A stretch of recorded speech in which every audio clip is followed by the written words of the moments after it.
JH has a question here about the line between the machine learning engineer and data scientist. He's wondering, creating, managing model artifacts, using repository for this, model versioning, retraining. Is this the role of a ML engineer or a data scientist? How do ML engineers and data scientists work together? And when does the ML engineer take over? Or are they continuously working together? Because data scientists aren't often keen on software development or versioning. Yeah, no, it's a great question. I think each organization works differently. So I can talk specifically from SurveyMonkey is a few years ago, it used to be like, oh yeah, data scientists do all the model development. They give us the model artifact, and then they're like, okay, here you go, handoff. That did not work very well for us in the long run. And since then, we work together in tandem from the very beginning.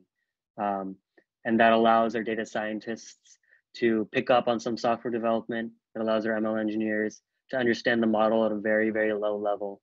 So that makes sure that we can know from the get-go, like, oh, actually, we don't have this data available in our feature store real time. Like, it only gets populated once a day. So like, are you okay with that? Is that fine? And our data scientists know this, like the requirements or the limitations up front, or like, oh yeah, we can't support a 15 layer neural net. We can only really support 10 layer ones at the moment. So, whatever you're looking to do, we can't do that. And because those conversations are happening earlier on, our data scientists know what the restrictions are. We know what the restrictions are. And from there on, we can really make sure that we don't have any like blockers that we didn't foresee kind of appearing. And as a result, to be specific, data scientists still are probably the leads on the model development, and ML engineers are more so the leads on the productionizing aspects. But there is definitely some crossover and more crossover that happens over time.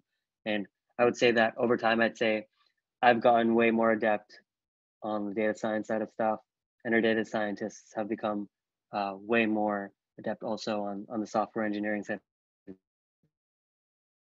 They really know what's going on. And if anything were to happen to our services, I'm sure they'd be able to, be able to chip in and make sure things are running smoothly.